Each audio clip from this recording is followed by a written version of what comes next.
Ladies and gentlemen, brothers and sisters, friends, enemies and comrades, I hope you're doing well in this Friday night, Furahi Day. It's midnight or past midnight in Kenya or wherever you are. Some people are in Europe. It's probably 10 or 11 p.m. night. Some of you have gone out to the bars. You are hanging out at home, watching Netflix and chill. You're on a date, whatever the case is, and you've got the notification that this is on, Kenya Revolution is on.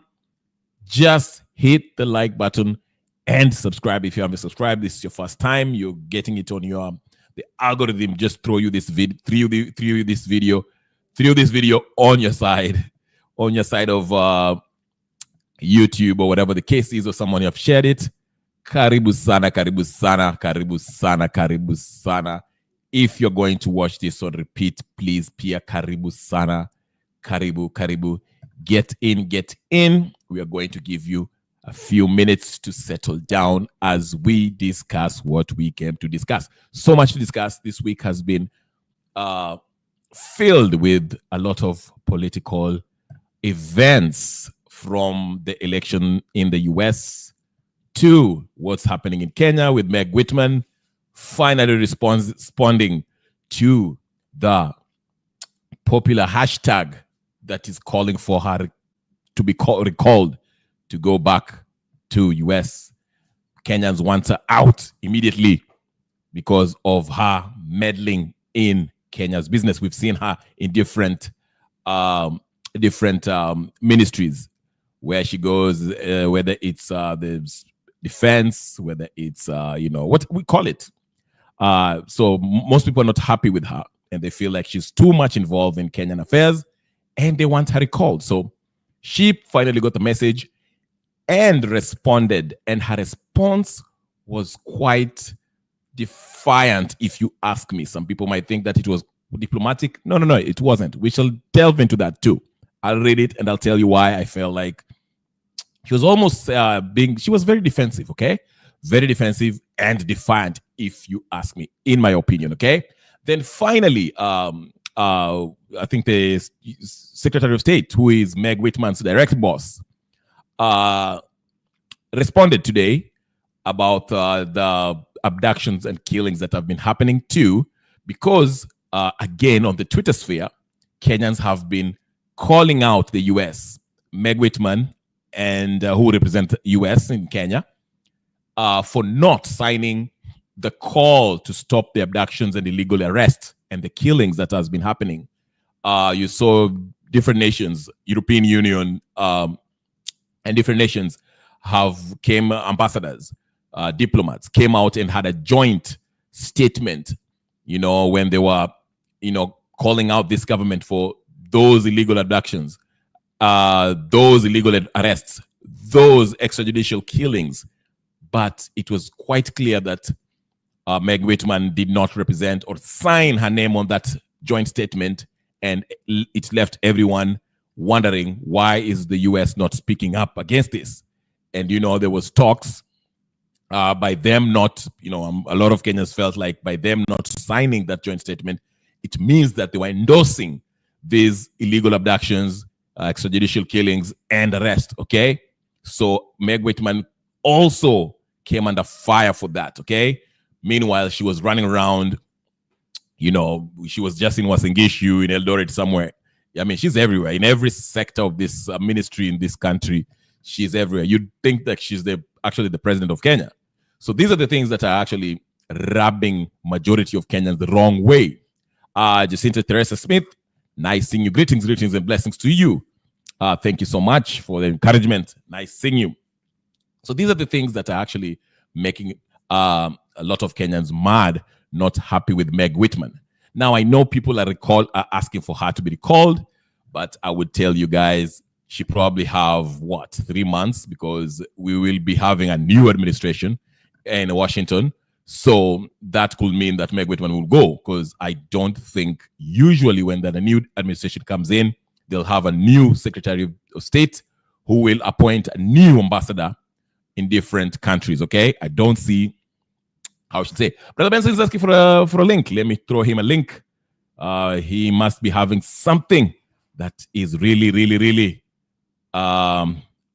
itching his conscience. So we shall give him the link so he can join in and perhaps share with us what's going on, because, you know, Brother Benson also has a channel. For those of you who don't know, it's called Brother Benson Media. They're always there every day talking about the events, political events that are going on in Kenya.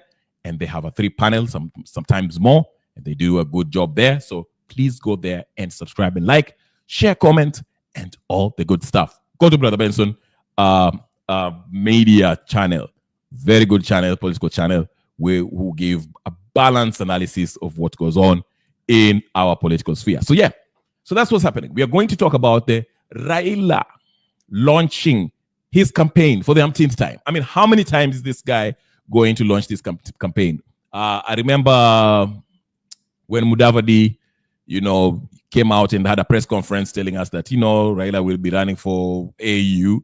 Then after that, we had another one, then another one, and this time he officially does it in Addis Ababa, and he was joined with his sister, Oledama Ladekina, whatever, Junet Mohammed, Gladys Wanga, and some other folks that I might not know their names, but nevertheless, there were people who joined him at Addis Ababa. We shall talk about that too. Now, before I get to the Megan Whitman's response and Raila's AU campaign, there's this huge question that everyone has been wondering. They're scratching their head, asking themselves. There's two kind of Kenyans, Africans, but I want to limit it to Kenya.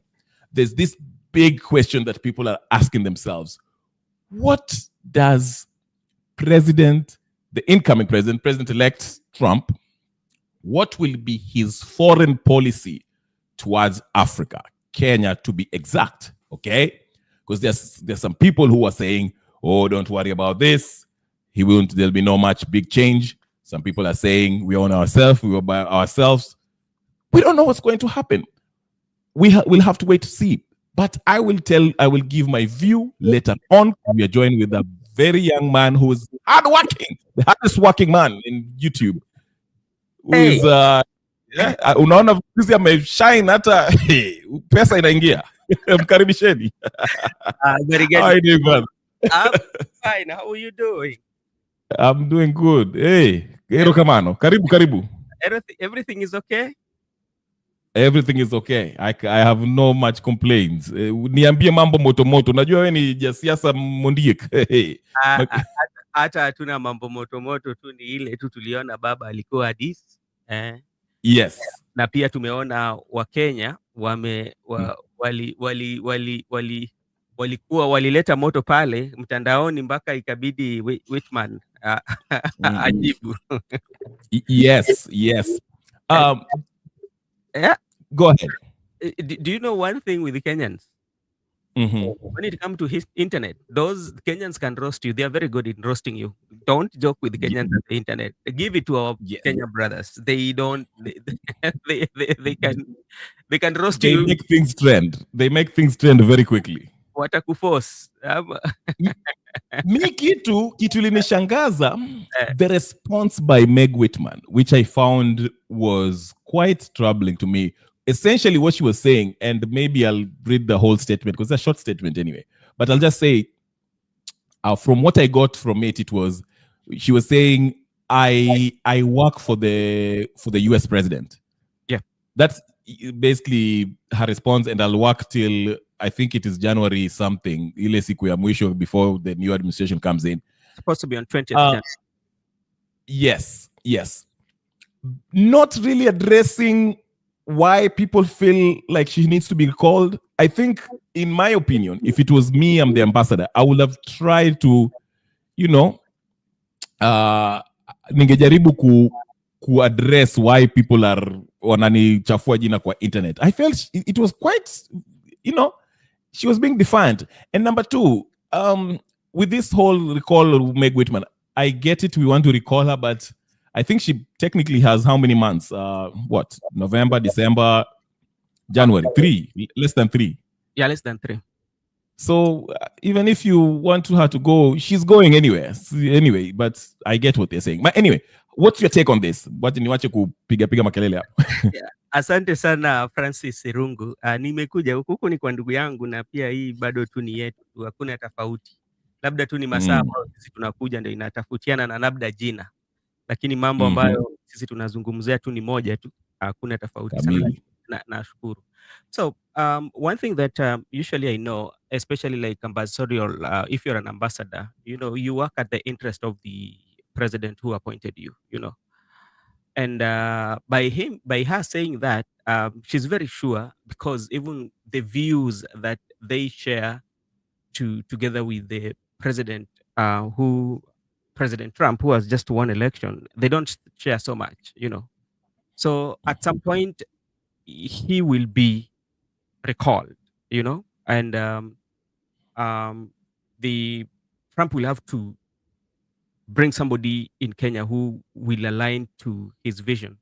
But there are also some other things that I think will not change. What will not change is the bilateral relationship between Kenya and United States. There's some kind of like what will change is about the interest and maybe kiburi. Yeah. Yeah. Kiburi ya Trump.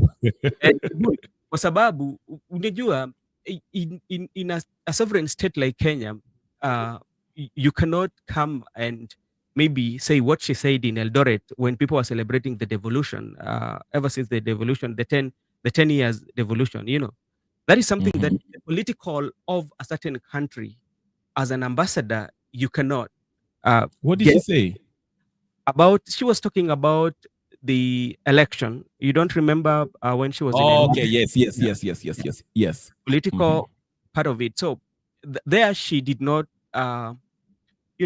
she did not do ambassadorial role, because that is not what you should be doing. So that is what is there. But I know for a fact, after the president will be put in office, I don't think he will continue be there. Then also, she was a businesswoman, I think so, right? So she has also doubt. She's a billionaire. So those are most of the things that now will not be there. Now, what do you think? Because now the talk is, there are two kind of thoughts here. There are people who are excited Trump atakuwa president, things will change, Zakaya ataona dust, then yani watamweka kwa laini. Then there are those who are saying, Kenya will not be the number one thing in Trump's list. He won't care much about Kenya. Kenya will itakuwa business as usual.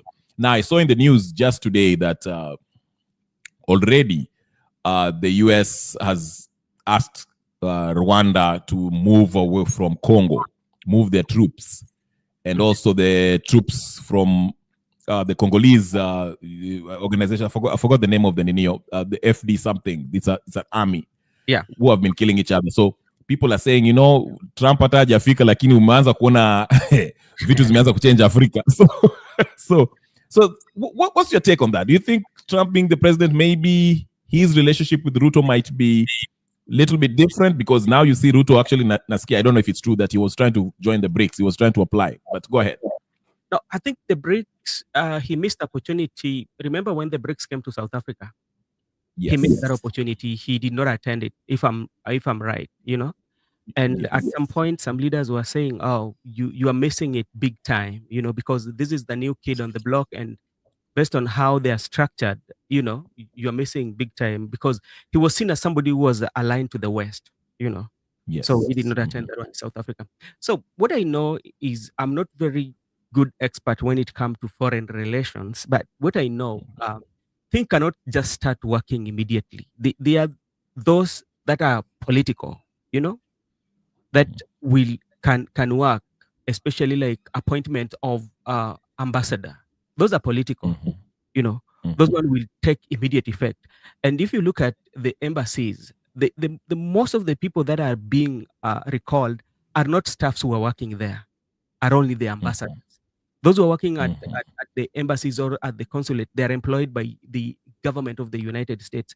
They are policy implementers, So I don't think like there are so many things that will change in terms of government relations. Yeah, but the things that will change will be few. Like the president who have just won is somebody who is not supporting LGBT. So when it comes to those, yeah, he cannot push them the way you realize on how the current administration was doing. So those are the kind of the things that would change, But Yeah. some other policies that deal with the intergovernmental, maybe there is that. Maybe there's a security exchange. The US Army wants to come to Kenya and all that. Those one will not change because those are being implemented by different departments. So I don't think that Okay. will change. Yeah. Yeah, I agree with you largely. We'll just wait to see and see how it will. Because I remember Trump said something about the Kenyan government, how corrupt it was. Then he invited Uhuru and Margaret. Was it Margaret, his wife name? They went to Washington. So that is there. Now let's move to Agwambo mwenyewe. Baba mwenyewe. Baba mwenyewe, Tiringenye mwenyewe, Chunipeny. Yeah. Hey you. Yeah. Is this thing a real, does it stand a real chance? Because the question that I usually ask myself is this: while he's campaigning to become the AUC chairperson, he has never really quit ODM unless you have some news that I don't know. He's still the new head of, what's his new title of ODM? He was the party leader, but has he stepped down?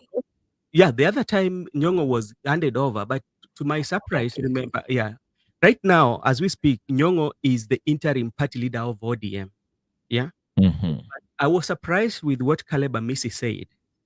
Yeah, and that one confirmed to me that I don't think that Nyong'o is holding that position just by default, but he doesn't call shots on that. You remember what Amisi said? The Caleb Amisi said that Baba told them, our party leader told us to vote yes. Yeah. So does it mean that he still has the stake?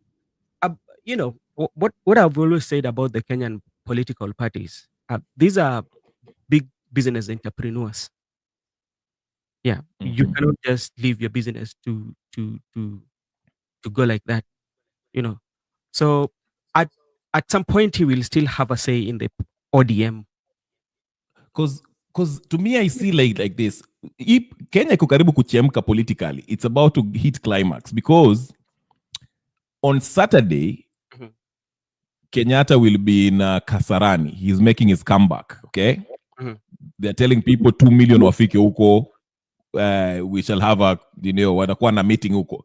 Basically, to me, if I was to interpret it, it is as if he's going to reintroduce himself to Kenyans as the king of, the Mudamaki. Okay, now Kalonzo, you can see Kalonzo already has been aligned. He has been very, very been aligned with the politicians who are in Central. Okay, him and Wamalo. Wamalo already quit as me, I think, last week, and it is said that Kalonzo might. Yeah. Now, if, and it's only if Raila does not make it to the AU, hey, I don't know how this thing will play out. Will he stick it out and stay with the Ruto in that bread-based government? Or will he jump ship and join the opposition? Go ahead. Because that will be... yeah. When you look at the politics of our country, is a politics that it doesn't have values, or it doesn't have even ideology. What usually supersedes our politics is about interest and power. People usually say that the politics is of two things: interest and betrayal. But they forget about the power, because people tend to shift their allegiance where the power is. And what will happen is they will read the moods. Yeah. They will read the moods. If they feel where the power is going to shift, then they might go there. But I don't, I may not be very sure, but I do not see like Baba also coming and teaming back with Uhuru, because what it depends with what the people of the central Kenya will say. Mm-hmm. You know, that will be a determining factor. What will they say? Because remember, even in the impeachment of Gashagwa, some of them still feel that Baba contributed to his impeachment Yes. because they feel that he donated not only the experts but also the members of the ODM. They were whipped to vote yes based on what Caleb Amisi say. You know, Yes. so it was a punishment. And if you look at the grounds on which Rigathi Gachagua was impeached, based on what we saw, they are very flimsy. They are not so much convincing. Yeah. Mm-hmm. Because if that one is true, because one of the things that was said that he did was advocating for a particular region. But how can you also compare that with what Honorable Pondo Kaluma wrote? Yeah. Mm-hmm. And compare that with what Sabina Chege said. What Mm-hmm. different, what gives the differentiation between all those? Mm-hmm. Because Opondo Kaluma was saying that the position, the position of Interior Cabinet Secretary should be given to Luos because they've been fighting for the human rights. That's what he said. The other day, Sabina Chege said that as the people of the mountain, we cannot uh, be in opposition. So who should be in the opposition? So we have to support. If we are going by the grounds on which deputy president, the former deputy president, was impeached, that is advocating for a certain region or a particular region. So if you compare the writings that Opondo Kaluma did and what Sabina Chege said, what is the difference? How can you differentiate all those? You know. Mm-hmm. So those are some of the Yes. things that are going to play. Then now come to the Saturday that you're saying the Uhuru Kenyatta will be there. Something that we have to agree.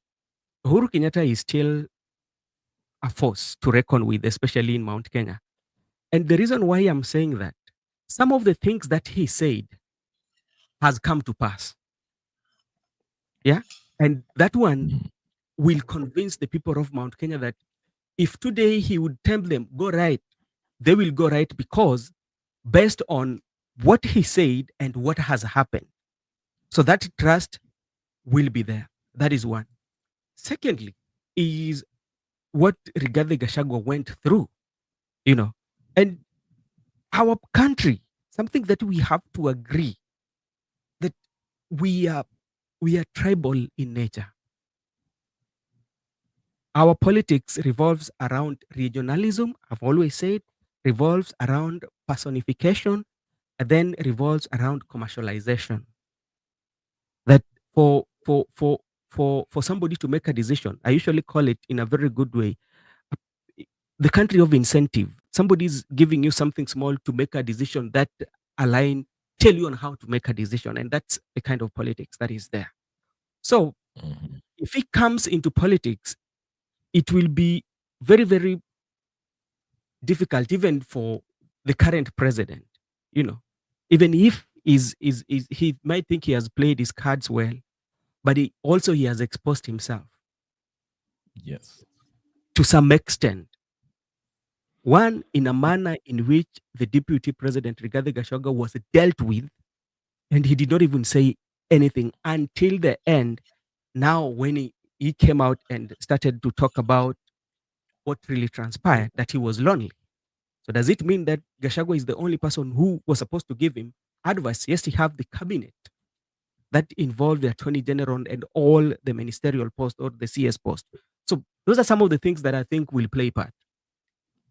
I think the president sits in a very dangerous place because, like you said, this Kasarani meeting, Uhuru now is a force.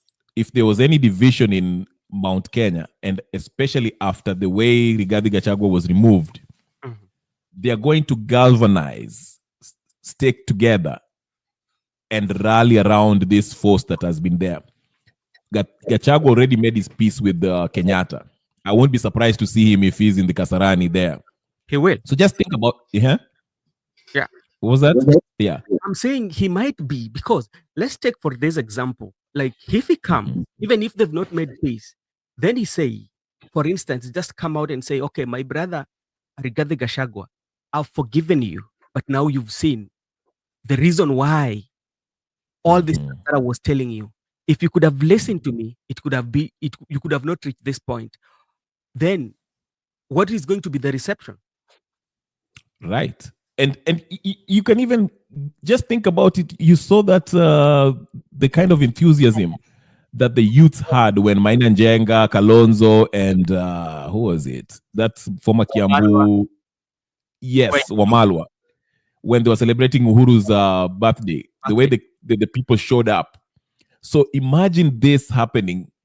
Then remember, ODM are also kind of in the fence. They're in the government, but also wameogopa any backlash from the people. You see? So in the event, that's why I'm saying it might get very tricky. In the event that Raila does not make it to the AU and is back to local politics, he will have to make a choice. And his choice is either to stick it out with a very unpopular president who everyone hates.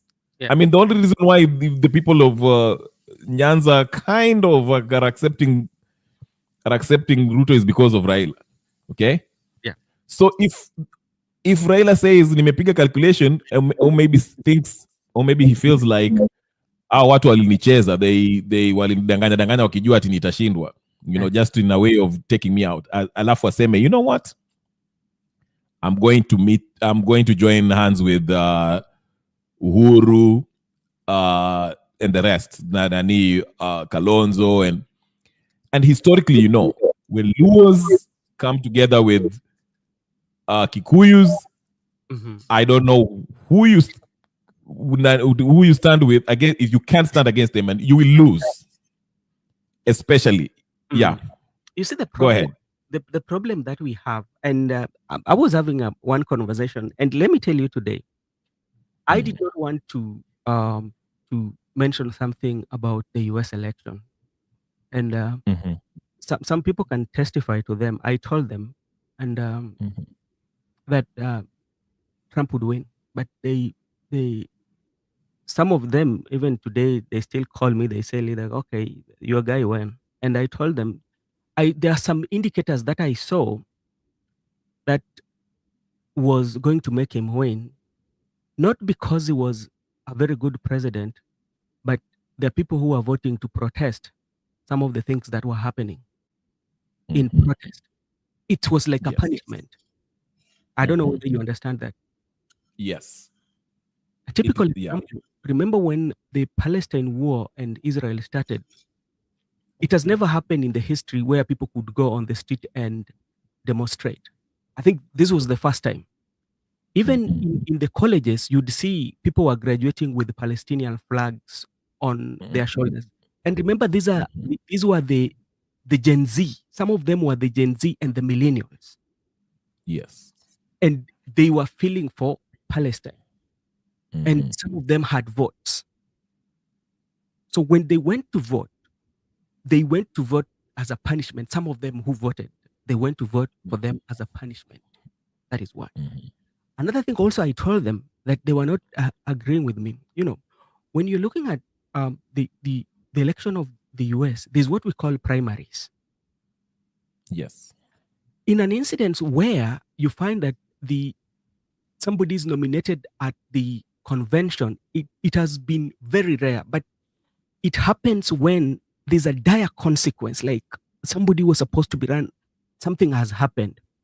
But remember, the Democrats did not give Have any people choice to choose from where they are immediately after they saw the debates that Joe Biden had with Trump, and he performed very poorly. So they did not allow them to have party primaries, but they endorsed. And that also might have cost them at some point. These are just the indicators that if you talk to people, and the people will tell you about. So, and that one also bring us to the Kenyan politics. You talked about Baba, and in Kenya, we do not have strong values and ideals of a party. Yeah. So anything can happen. Even if Baba loses, he can make a U-turn and tell, oh, these people played me. And because he has a fan base, they will believe that. And also, not to cut you off, I think it will be vital on his political survival to stay relevant, because if he sticks with Ruto, which is a losing team, I mean, 2027, I don't see how Ruto is going to win. I just don't see it, unless you have a way of, you think you can mix up with, even right now, let's say he's with it, if he stays with Baba till 2027, it might be close, but I don't think he'll still win.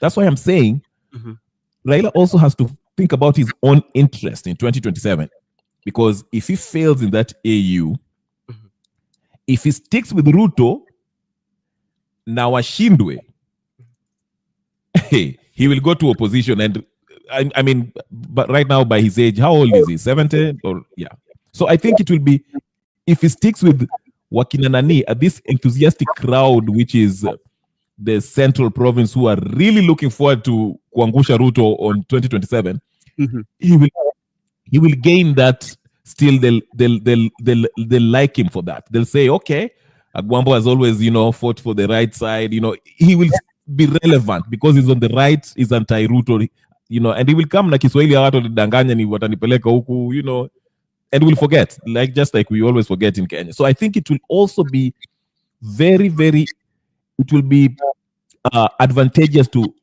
Raila to jump that ship that is sinking, that is the UDA. Because UDA, I don't know who's in there still, unless you are seeing it differently. You see, I would want to argue in terms of the political history of Raila Odinga, based on his political history and how the government has always been formed. Whether he stays with the sinking ship or jump out of it, he can still be in the government. Remember, the art of politics that Raila plays, no any other politician has played it in Kenya. It's the only him and only him who is playing it. Yeah. Remember, this is an opposition leader, or somebody who has always come the second, or somebody who claimed that he has always been, his victory has been stolen, but he enjoys power and make decisions for the country together with the president who is sitting. That no any other country has ever experienced that, and no any other politicians has experienced that. Can you imagine, like, even the CSS would go to Capitol Hill to seek advice of the Right Honorable Prime Minister, yet is not in government. So what usually happens is, even if the UDA sinks, he will still come out and negotiate with the government, the administration in government, and he will still get in. Because Baba has a very strong fan base. If to say today, or say that, okay, we are going to protest over this, do you know what will happen? If you can protest in Nairobi for 2 weeks, do you know how much revenue the country is losing? 2 billion, according to Gachago. Yes, if it loses 2 billion, yeah? And what, as a president, and that's the backbone of the economy, and now the money is not coming, not only in Nairobi and even some other areas, what option are you left with? Think about it this way. You're right. But I want you to think about it this way. Raila has always been in government and has always been influential because he has always won those elections. If you think about it, we can debate about this 2022 or whatever the case is, but all the elections that he ran, 2007, 2013, 2017, he has always won. That's why it's very hard for the government, like Uhuru's government and Ruto's government, to govern without him. That's why when he calls for maandamano inaendelea because people are annoyed because they know he won. Yeah. And ali nyang'anywa, you see. But if he stays, that's why I'm saying, if he sticks with the sinking ship, because even, okay, let me just give you a quick example. If you remember 27, this past one, 2022, okay, the majority, there was, I think the country was 50-50, but it was, they felt, okay, Ruto ameshinda, let's just move on, okay. Of course, Raila was still alienda maandamano. But if you remember, the first few maandamanos were not really effective. Yes, there was chaos, but Ruto was never bothered until he brought Maina Njenga.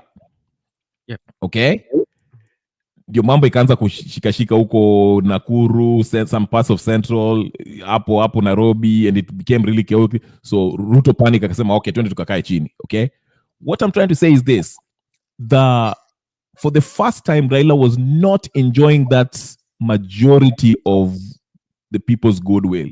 So if we go to 2027 and he sticks with Ruto, which is a sinking ship, and they lose, if he tries to call for a maandamano, remember, yes, he will have his base, but I don't think his base will be as huge as previously, where the majority of Kenyans knew he won and he was denied. So that's why I'm saying, even if akianza hii maandamano 2027 na akona Ruto, they will not garner a lot of goodwill from the public, and I don't think it will be much effective. So that's why I'm saying there might be a difference hapo kidogo, and that's why I suspect it will be in his best interest, because akimruka Ruto is kwisha kabisa, amemalizwa. Because imagine Raila, Nani, Kalonzo, Wamalwa, and Uhuru in one team. Ruto is done. Yeah, that one can be, but also you have to look at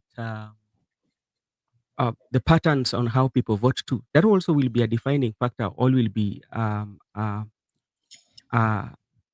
factor to consider, because when you look at even the areas that Raila comes from, the bases of Raila, especially the Luo Nyanza, they've never voted 100%. Right. They've never voted 100%. So if they are going to support the president, who is going to be on the ballot? Is it him is going to be the one who's going to be influencer of that ticket? They will design something. Unajua, these people are very clever, they are very crafty. Wataiweka tii sasa naleta bas kumbe some prime minister hapa, sijui Kalonzo be the president. They will changanya vitu. They are very creative. They are very yeah. Our politicians are very creative on how they make us believe on some of the things that do not even actualize, but we tend to begin to believe those are the things that are going to happen. But to me, what I think that Raila will always be relevant to the Kenyan politics, whether he loses or he wins. That one will be is something that is there. That art of politics. Yeah, what he enjoys most, despite the fact that even if people tend to believe that even during this Gen Z, he made a wrong decision, but for them, it is working, but and if you look at all the handshakes that Babas have with the government, this is the most unaccepted, or did I say that most unpopular? It is not. It's most unpopular that so many people are not into it. But Baba is Baba. You never know what might happen. Don't you think he was? Hmm? Don't you think he was? His relevance was in jeopardize when the Gen Z started, because before that, he was very quiet. No one was talking about Baba. It was about Gen Z. Yeah. Then after, yeah. Let me tell you something, my brother. Sorry to cut you short. When That's fine. the things that were historic in the Gen Z that no any other politician has done, Gen Z are the only politician. Gen Z are the only group in the Kenyan political process history that brought the country to a standstill, apart from Raila Odinga. Yeah, Gen Z are the only group that has made Ruto to concede. Ruto has never in his political life conceded to any defeat. But Gen Z made him to concede in the finance bill. And in terms of politics, if your finance bill for that particular year is rejected by the nation, so which means even you yourself, that this is a big defeat, because how are you going to collect your revenue? Yes. So that is something that the Gen Z did. So many quotas believe that, okay, Baba might have seen it and said that I'm losing my relevance, because if these people can come up with an organic protest like this, and remember, the protest was not violence for the first time in the history, that it was ile watu wanabeba tu kwa simu, as compared to other protests that has really happened until now, the second time that it was infiltrated. So that one also was a big shake to the political class, because something that has never happened, because they know they are the only people who usually would call shots. But now, how did these people made it so? And that could be the reason why they decided to come together so quickly to find a way on how to cool down the uprising that was coming. Yeah. So that could be one reason too. Yes. I agree with you. I think we can there's different ways we can look at it. As far as relevance, yes, Raila will never lose his relevance. As far as he has made his name, whether you like him or not, he's going to be a huge name in Kenyan history. Okay, I just think that given his age and I think the AU loss, if he loses it, it will be a big blow to him. Yeah. But he can still recover depending on how he plays his politics when he comes back to play our Kenyan politics. That's why, to me, I think it will be, because the momentum will be on the Uhuru side. Mount Kenya, very enthusiastic. They are wanangoja Ruto. So and when Kenyatta rallies them around, and Gachagua and Kalonzo, the momentum will be on their side. They have the money, they have whatever. They can always buy leaders from other regions to support them. And Ruto will be in trouble, and Ruto's only hope will be Baba. So now, I think I like the thing that you say, that the Gen Zs took Raila's position as far as influence, that mandamano and forcing the government to listen to them. And I think that is what this Mount Kenya movement will probably, as I see it, they'll probably capture that if the Gen Zs die down, because they have that. Just by looking at that meeting with Mainanjenga and the rest, because they have that wakunaio, and they feel betrayed. Yes. And this will, the country also is with them in a sense that they feel like Ruto is not doing anything. So those two will match up. The majority will kind of side with them. So that's why I'm saying it will be very, very, very interesting. It will be in Raila's best interest. Kama nataka jina yake bado ikuwe hapo as ninio in a positive way. Because if he stays with Ruto, but You never know. Like I said, Raila has 10 lives. He can always. I usually say that what usually happens about Kenyan politics, in everything that happens, one thing that usually comes first is about the region. And the region they look Yeah. at in terms of the numbers. What kind of numbers? Right. And this one will determine the kind of position that you are being given. You know, the position that you are being given in Kenyan politics is not by merit, it's by Yes. numbers. Now do you see the reason why they want to bring this constitutional change to accommodate everyone? Yeah, that's why they creating of those positions. The positions I've always said, and somebody can correct me if I'm wrong. I might be wrong. The positions that are always created, especially the prime minister, the others, these positions are created to fit in the regionalism.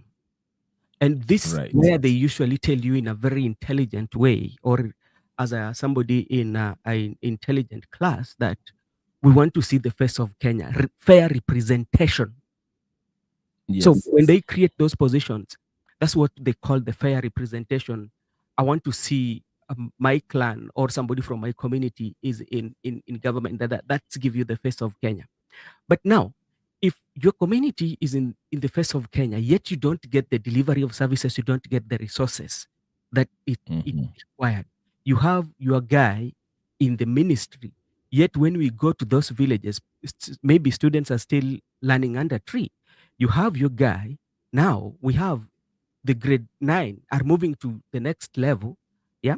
We still don't have classes that they're going to be in. Next year they're opening, and your guy is in that position. So how does those positions that have been created can reflect delivery of services, and the Kenyan people are getting the right services that is equal or equal right, and that is very resourceful and touching. It's not like services, services that Yeah. satisfies, So those are the Yes. kind of the things that you are asking if you look at those positions. So it, those positions are not meant to deliver the services. They're meant to reward the regional kingpins and their what do we call their cronies.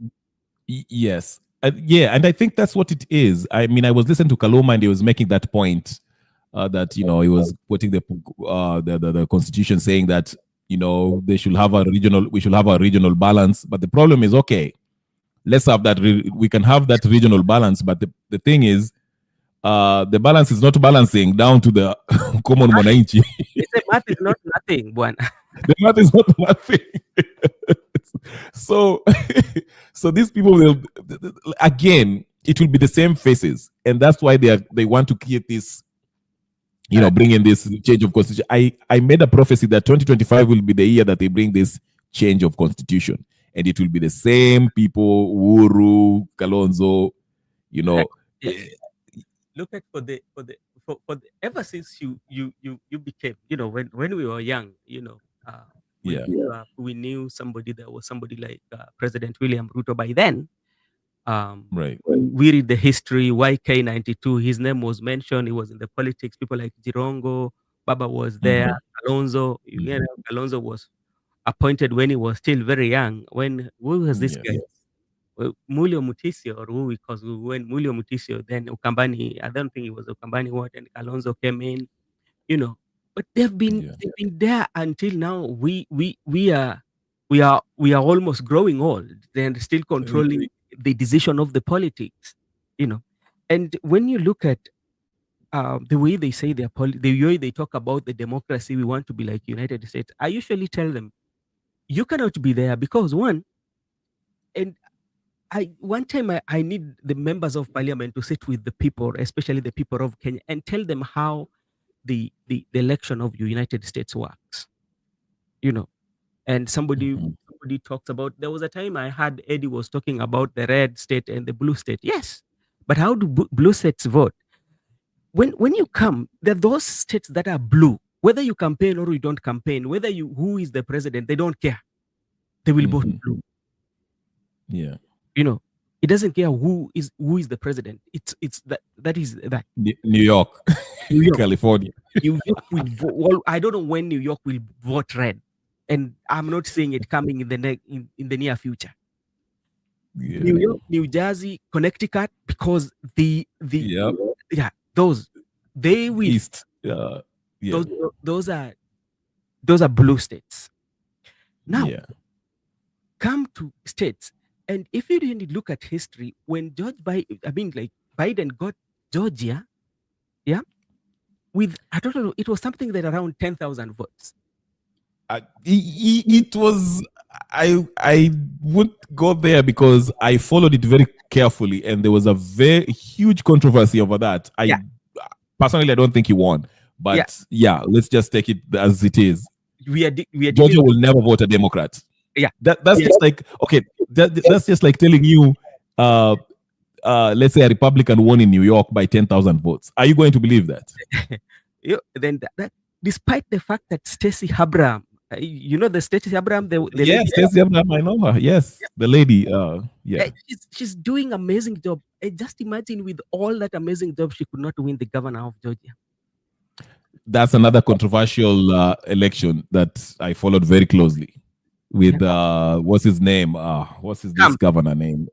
Kemp. Huh? Kemp. Somebody. Yes, Kemp.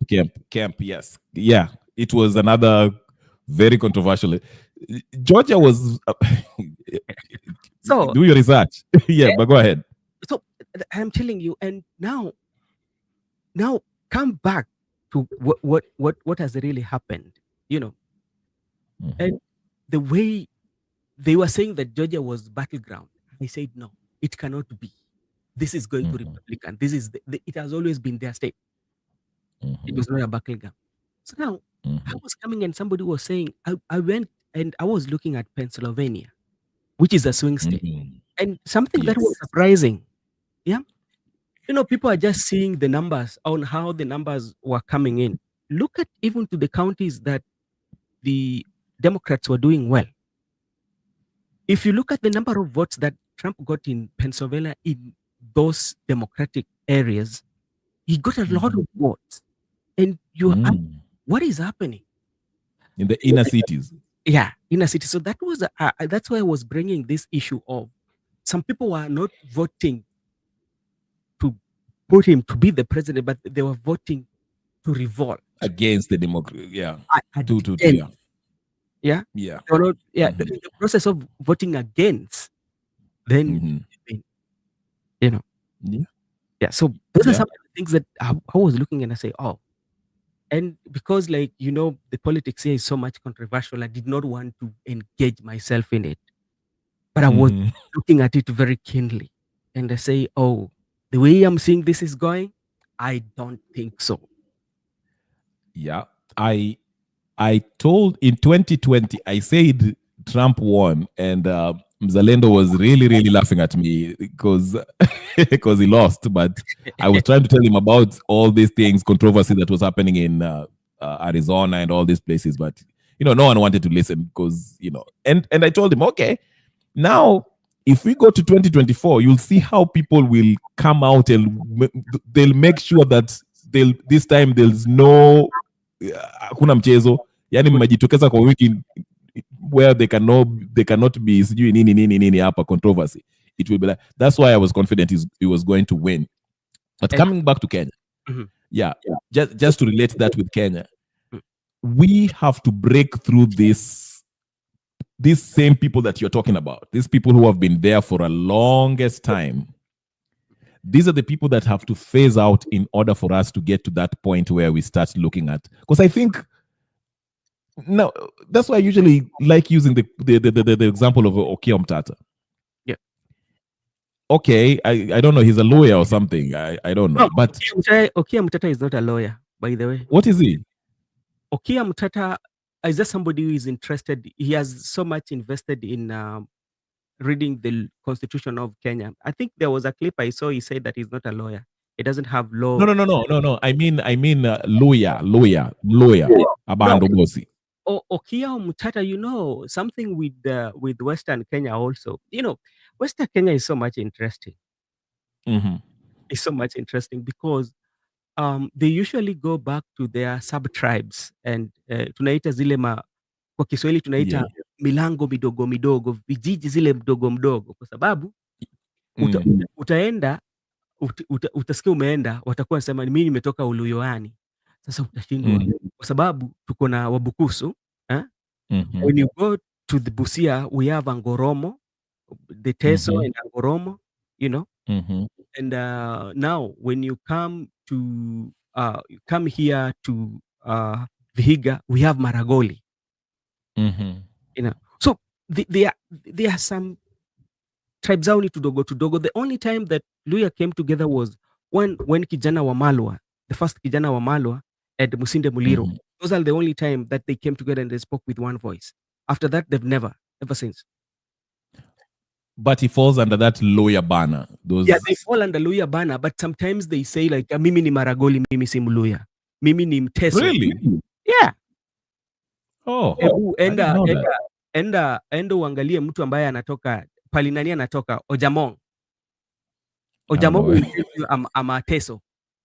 Mimi si Mluya. Mm. Yeah. Then Otuoma Mm. is a Luya. So there's Teso and Goromo yeah. And mtu atakasema mimi ni Maragoli. Mimi ni Mbukusu. Wow. Okay. Yeah. I didn't know that. Yeah. Yeah, uliza. It's like soba. Soba, a subsect of what? Is it? What do they fall under? The soba. Soba fall under they fall under Luo. Sijui ni Right. actually Lakini najua watu. I'm a Suba. Huh? I'm a Suba by the You're a soba? Yeah. Oh, nyinyi ndio mnatusumbua hapo. Actually, our forefather, we came from Gode Island, and Gode Island is if you've had Gode Island, there are two Godes. There's Gode Liach and Gode Riwo. So the place where this guy is coming from, Ezekiel. So in that highland, Ezekiel. Ezekiel, Pastor Ezekiel. Yeah, he came. Okay. Yeah, Suba so is yeah. That's where Nani Mbadi. Yeah, so Mbadi is in Gwase. So with us, we are coming from the sides of Amilo Gesagesa, Silas Jakakimba. Those sides. We are Rusinga Highland. Those Rusinga. What about, I hear people saying Nanini is a bando. What's his name? The one CS of Energy. Yeah. You know, when you go to in pali Siasa anatoka, utakuja Mumias, kuna mali inaitwa Buholo, then kuna Wanga. Yeah, I know Buholo. Yeah, Buholo is also, yeah, you know that place is like a mixture of lawyers and Luos. Yes. Buholo. Yes. Then if you read history well, the Luo people call them Jokawango. That is Wanga. When they used to fight along that in areas of Mumias, ukikuja. Yeah. So does he qualify? I mean, what is he? Is he a mixture or is he lawyer, Luo? Yeah, labda mama na nini. But okay, because yeah, people wanasema. Because I had Kaluma, you know, is very Kaluma is Kaluma. He wants to be. He's like the Grigadi Gachagua of Nyanza. Yeah, he always say Nani is a subsect. I don't know. He's not a Luo. Nani. So that's why I'm saying. But Nani here is talking about. Yeah, go ahead. Mili Odhiambo is a Suba, but she comes from Rusinga. When you come to Rusinga Highland, you when you come to places like Kaswanga, when you know a place called Kaswanga, when you I've heard of it. Beta High School. So first of all, Beta, okay. Unakuja unaenda Kaswanga, unakuja hapo unapita hiyo bridge ukienda ndani. Sasa hapo ndo unaenda kwa kina Tomboya. Unapita Kaswanga ukienda kwa kina Tomboya hapo.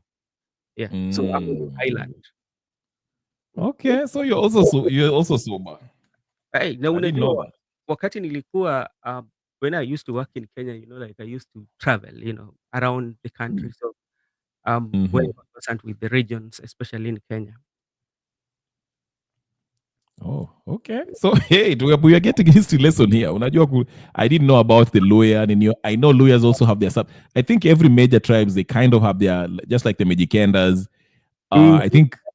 I think Central also they have their own.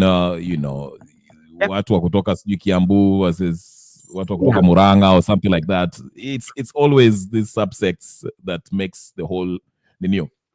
But anyway, to go to really Nani, what he was saying about Trump and all this, sijui, Hope your families, for those who celebrating Trump's win. like we said again, just to Brother Benson's point was really a good one. There'll be no big, huge change. I know people are talking about, oh, he will deport people. Actually, you know who deported more people than any other president? President Barack Obama. Thank you. Even more than his predecessor, Nani, George Bush. So this whole thing about Trump, I don't know why people. Tunaona hata Mdeo pia anajua. Yeah, that's what I'm saying. People just. But to me, what I usually believe in is one. If at all you are undocumented, I don't think like you will have it easy. So that's. But if you're documented and you have all the papers, I don't think that they can deport you. And that's why I was even differing with I saw Miguna's page. He was like, "Oh, Trump is racist and all this, whatever." And I was like, "Okay, this is a man who is friends with Mike Tyson, and he helped Mike Tyson in his case, paid for his lawyers to help him. The last time I checked, Mike Tyson is not white. Okay, yeah. So see what MAO has said. Yeah, what is it? Trump policies are divisive. Yep. Can you elaborate on that, MDeo? How divisive are they? I don't get it. Just because he said he is going to deport undocumented workers, that is. In fact, in New York, they've just started. Like, if you had the mayor, was it? The mayor just decided. Mayor kuna shida. Sijui kama still he has like a say. I don't know. Stand yake siwezi yako. Unajua alikuwa na shida. Yeah, hata he was with the FBI and si now ndio watu walikuwa wanaenda kwa ninio kwa party ya Didi. Actually, ukiangalia that pali mayor assistant wake, that office wako, they were under investigation ile mbaya. Yeah. Okay. Ati? What he said about the Haitians? He pardoned a Haitian rapper. What's his name? That little boy from Florida. He's Haitian. What's his name? Kodak Black. If you follow those things.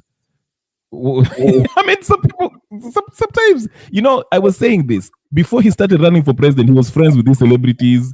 He started running for president. All of a sudden, he's the racist. He's I don't know what. And it's siasa. It's politics. That's what people, But to me, for the time, sometimes politics and the information might differ on how the information is being delivered, depending on where you're supporting. We are not. To me, I'm not supporting anybody.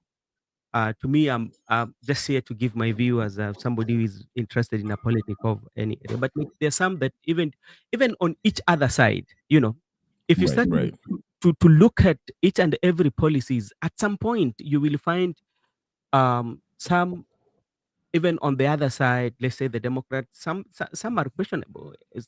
When you start to look at them, you will say they are very divisive. That one is there, or they don't align. Not even, I would say not. Let me not use the word that my friend has used. They might not align to your views and your thinking. Yes, you cannot buy them. Yes. Yeah. So to me, go ahead. I like what somebody said regarding how the US will relate to Kenya. Yeah. He said we Kenyans have to put enough pressure to Ruto that it will force the international community to see that this man is not legitimate. Yes. So when he starts committing these atrocities towards that, yeah, maybe they might intervene, okay? Which they have to anyway. If things were to go to left. You see have you seen what's happening in Mozambique right now? Yeah, the Mozambique they were protesting. Yes, it was actually similar to what was happening here, because they went to Maputo. I mean, the police are killing people. The same, in fact, I don't know if Ruto is advising them or who. The police are out there doing the same thing, kidnapping people, shooting people. They don't have uniform. And the army was sent to the Maputo, which is the capital. Mm-hmm. And the army started greeting people. So the army supported them. And it's going on. So they're saying it might, things might change. It might win and, get their way, because they're fighting over renewal. So that's why people were saying, if we had sustained pressure with Ruto, because remember, he sent the army, just like he sent the army, and the army were greeting people. In fact, people were cheering them on. So they can be, and it's not hard. Well, let me not say that. Let me not say it's not hard, because I'm far away. But anyway, go ahead. You had something to say. Like some of the tactics or that some Africans are using on Kenya, on African who are protesting, I think they're those that usually bring fear. Yes. They're those bring fear, because if you look at even Ghana, Ghana is going through the same thing. There's a protest there? Yeah, when we had the protest, Ghana was protesting, and the Ghana was protesting about the high cost of living. Even as till recently, some of young people were still taken to court to answer some charges. Yeah, and you would see them lifting their hand fist up on those prison buses, when they're leaving the courts, So, and maybe on how even the police are treating the fellow citizen, So I think it's a form of intimidation. Yes. Yeah, they're trying to intimidate you so that fear is in you. Yeah, and lastly, I just want to say this. I see people say that the US won't care much about Africa and all this. Actually, they do. They care much about Africa, especially Kenya. I know Kenya might not be a priority like Ukraine and Russia, but from I guess they want to open two new whatever, what do you call it, trainings, base. Yes, base. So they're interested in that. So when I hear people say, Kenya, they might not care. No, they do care about Kenya, because if you look at the powers, these so-called superpowers, these industrialized nations, China, Russia, France, Germany, US, they are all deep in Africa. Whether it's Belgium, in Congo, the EU and all this Blackwater and all this. So let's not say that Africa is not going to be it is going to be a factor. That's why it's important. You can just see, especially Kenyans online, we should speak up and put pressure and demand that, if they are going to do something, they should respect our sovereignty. Yes, Bernard. So like now, when you talk of the bases that are coming, so those are things that I don't think like the incoming president would say no to, because these are like security advisors where we want to train our people there, or they have the main reason why they feel that is the favorite place for them. So those ones do not affect in any way whether it comes in. So those are policies that will be implemented, So what is only ambassador role.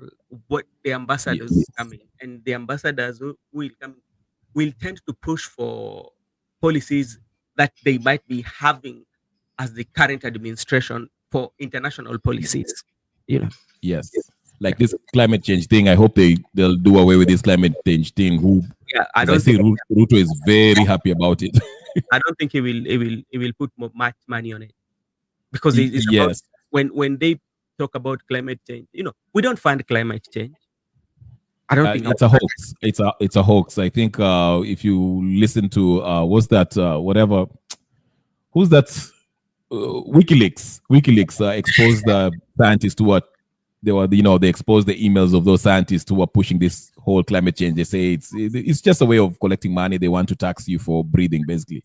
And also the reason why the West and the US is very interested in the East Africa, to be specific, and South, is because they're starting to lose control on the West with this whole Russia in these Sahel nations, and they're kicking out US and the British. So they want to remain with, because this is a global chess game between these superpowers: China, Russia, US. So, and where do they get the raw materials and the young men and women, to do their job? It's Africa.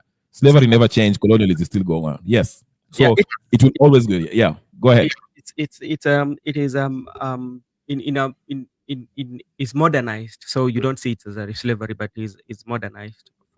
Right. That's why people like Alfred Mutua, when they go to TV and say they want to send, 250 young men in a company that we don't know, he doesn't know the name, in Saudi Arabia. Some things. Anyway, Brother Benson. Yeah. Go ahead. Finish your thoughts. Sometimes, even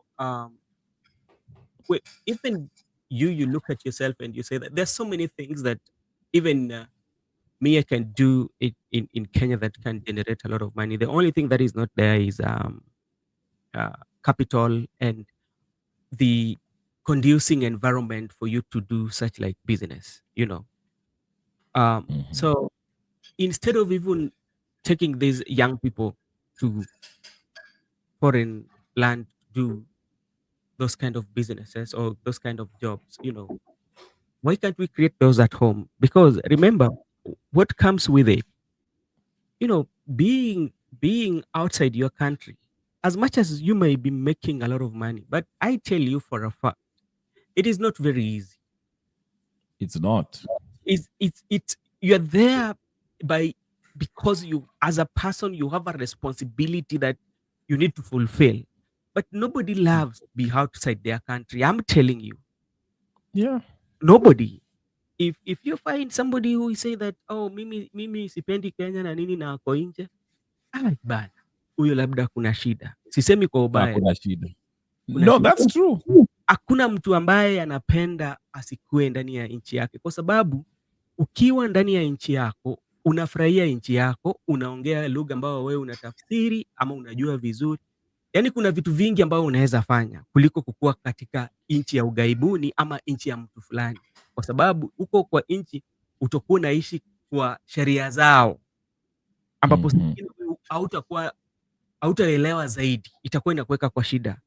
Mara mingi mara ngapi tumesikia watu ambao labda wametoka kwa nchi huko mageni wakakuja labda Amerikani, lakini tu kwa sababu sheria hawakufuata sheria, inapata wanje wako ndani. Na ukiangalia labda pia kitu ambacho inakuja na vikwazo mingi, saa zingine responsibility ambayo inatoka nyumbani, hata wewe unasema ni mingi, mpaka saa zingine ukikuwa kwa gari wewe unakimbia, ukilala unafikiria, unaona. So hakuna mtu ambaye hawezi penda kukaa kwa nchi yake, na mtu pia anapenda tu nchi yako ikikuwa vizuri, wewe pia unakuwa, kwa sababu hautakuwa unashughulikia watu ambao wako nyumbani, kwa sababu uchumi ni mzuri. Lakini kama uchumi mbaya, utaona wewe uko nje, lakini kuna baadhi ya vitu ambavyo wewe mwenyewe bado unafanya nyumbani, which means hata wewe pale unaishi utakuwa unatuma pesa mingi. So ni vitu mingi tu ambao tunaangalia. So and we have the industries, just like you're the one who was telling me about the gold industry in somewhere in Nyanza somewhere. Talk about go to Siaya. We have a gold mine over there. Go to Migori in Makalda Munyu. We have gold mine. We have so many natural resources, but the way they are being extracted and the way, I don't know. If you visit those places one time, I do go to those places. Even those who are extracting those, even those families that their lands, those deposits of natural resources sits on, they don't show that good life. Right. So imagine unakuja unaona huyu mtu anakuambia mazejo, mimi siku tuko na gold iko hapa. Nasema na sasa kama we gold iko hapa, hii maisha wewe uko nayo, hii maisha gani? Unamuuliza kitu umeifanya kwa miaka ngapi? Hii ni miaka yangu ya 20. Akaniambia baba we, kuna kitu ambacho unaweza niambia kama mtu ambaye amefanya miaka 20 kwamba hii ndio faida ambayo imetoka hapa? Bana serikali.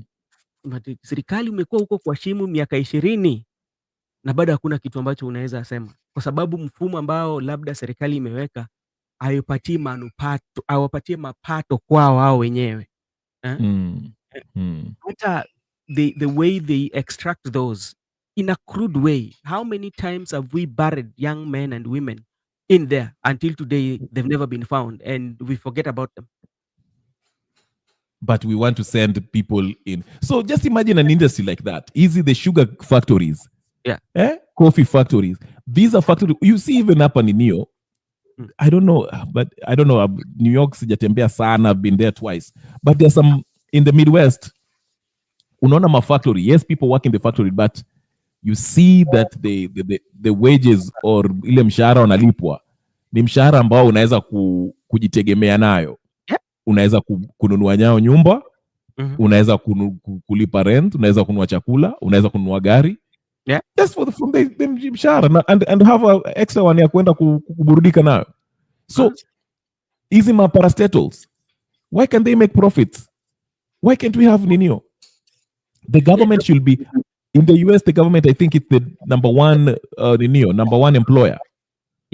Number one employer, and each and every month they or after sometimes they will give the number of jobs that is created. Yes, whether created. Whether the employment rate has gone down or employment rate has gone up. So that is something absolutely. Sisi we have the CS anatuambia 250 and any Saudi Arabia kuna kazi huko. I mean, what kind of thinking is this? Can you imagine the presidential candidate saying that in a Ninio debate? I have 250 jobs for you in Germany. Because like how they look at jobs, I think what the CS looking at, they think like by traveling abroad, that is a big pride. Yeah, and look at on how some of our young ladies who have traveled to those countries, some of them do not come back, and when they come back in coffin. Why then? Yes. What can inform your decision and say, okay, what is making these young ladies to go there, and when they come back, they don't come back alive, but they come when we are going to bury them. Does you as somebody in those think as a person and say, hey, we need to, if we've like you've lost the first one, okay, that one could be, we are still, you've lost like 10 and still you still don't have you don't have even like something to encounter that and say, okay, they're going for work and they're dying when they go over there. Now, what is the alternative? What alternative can we do? Can we investigate and see what is happening? Can we also give them rights? But that is not something that is we are not talking about. We're just talking about like these jobs. So it's a PR to see that we are working in real sense. We are not. We are not. And did you see the line that people are lining up? Ili ya kazi waliambiwa waende KICC. It made me sad. Well, let me tell you something, my brother. Sometimes wanasema dunia hii tembea uone. Yes. Kuna mahali, I think it was Kamuzu Banda said that education is not there sitting in the ile unapata kwa classini na ni kutembea na kuona nje. Kamuzu Banda said that. But go ahead, thank you. Tembea uone. Kuna wakati mimi natembea, unakuja unaona ufukara. Unaona ufukara na macho yako hivi mpaka uone kweli hii ni ufukara. Mpaka mwenyewe unafika mahali unaweza unalia, si ati unaweza lia. Yeah? Mpaka unakuja you ask yourself like, where did that being in us left us? That being that you come to a place and this place is, the people who are surrounding this place are people who they, from the look of things, they have good life. But there's this one person here is languishing in poverty that nobody thinks about. Even the leader does not know that that person exists, you know. And you say that where is that being that because we are called human being? When that being left us, such that one of us cannot even afford to eat, yet we are the surroundings. We are enjoying. And it doesn't even uh, feel a pinch to us. It is normal for us. Their children do not go to school. Yeah, and I'm inviting you. I'm going to run a project next year. I'm doing what we call rim papers. I'm going to start to collect rim papers from my friends, because just imagine a rim paper of 700 shillings or 800 is making a student not to go to school for 2 weeks. A ring paper. A rim paper. Wait a minute.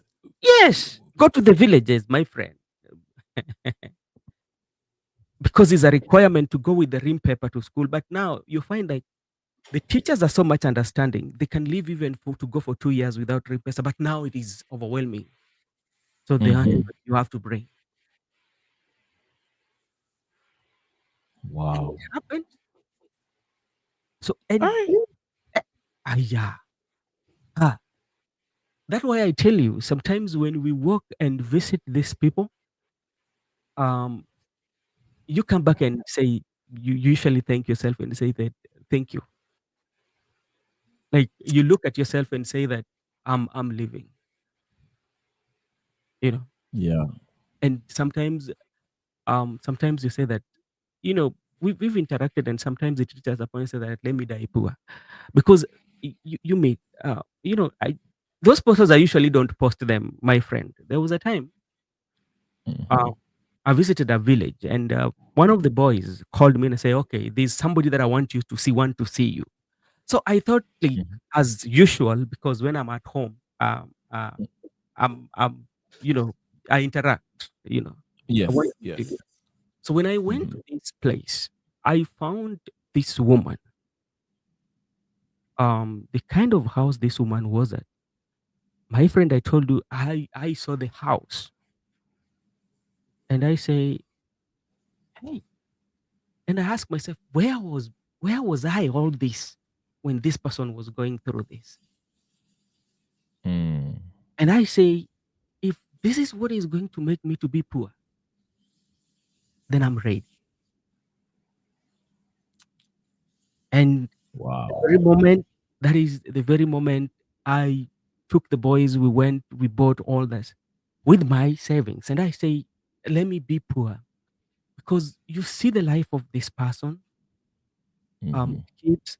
And I'm usually a very proud person sometimes, I say, because like if I see the students who have gone through campus through me and they are in high school, some of them are in colleges, I feel very proud.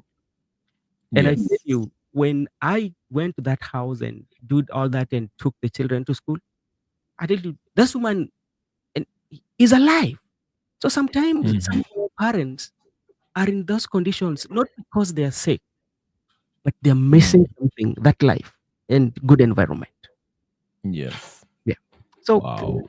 yeah. So and that's why sometimes when I go, I rub shoulders with some of the leaders on the ground. They know me, so they Yeah. really don't like to come close to me. They don't want to be my friend because I Yeah. I will tell you, You tell because them like it is. I'm not running for any office but I will tell you. I will tell you, giving my community sugar each and every time you're campaigning. We've given them enough. I can give them. But can you do something for my community? Can you do a school whereby if our children come to school, they have water? Can you do a school when they come to school, there's electricity, they have good latrines? That is what I want you to do. Forget about the sugar and all that. We will do that. So where is this money coming? Where is this money they're taking? They have going to No. to You buy know, the new foreigners and yeah. So and we get the community, tell them what they need to hear. So if they come to the community, they will ask, "What in nature? Any pacho biro maraj?"